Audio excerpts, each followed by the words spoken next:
So I know you are really big on helping people reduce their inflammation. So um, it, I assume diet will be the The the the mainstay. foundation for for reducing inflammation.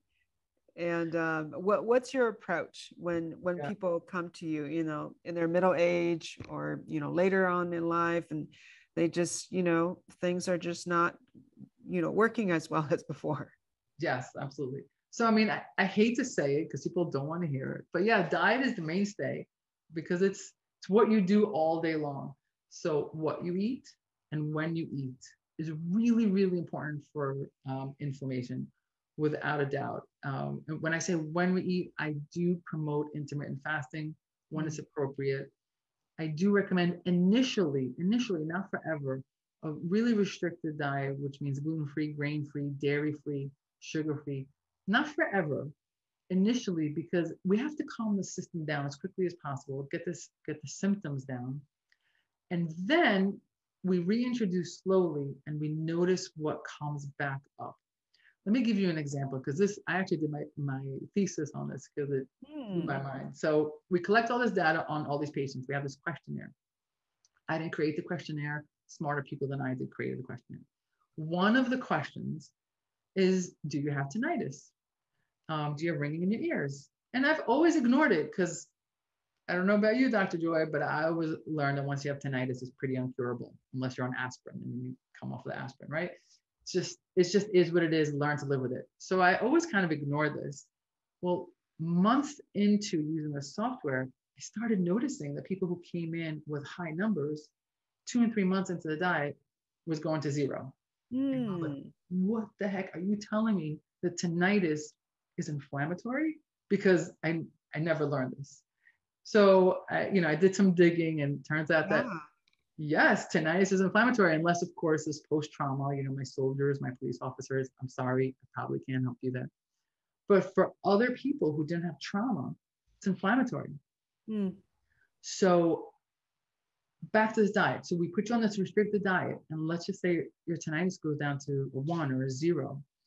And if we reintroduce something, even something that you think is healthy, an eggplant, and suddenly the tinnitus comes back, that's a flare up. And we can know that that's not for you. So by calming it down really quickly, restricting really quickly, and then slowly loosening it up, we can kind of see what's flaring you up. So that is how we start with more patients, How with long most should the patients. restricted period be? So it depends on the patient and the goal. And as I was going to say also, even the type of restriction depends on the patient. For example, and then I'm going to talk about the length, but I just don't want to think that even the diet is, one size fits all, because with diabetics, if they're on medication, you have to go a little easy with the no carb and the fasting. Um, Patients who have some predisposition to Alzheimer's, you want to be careful with how much meat they're taking in if they have the gene for it.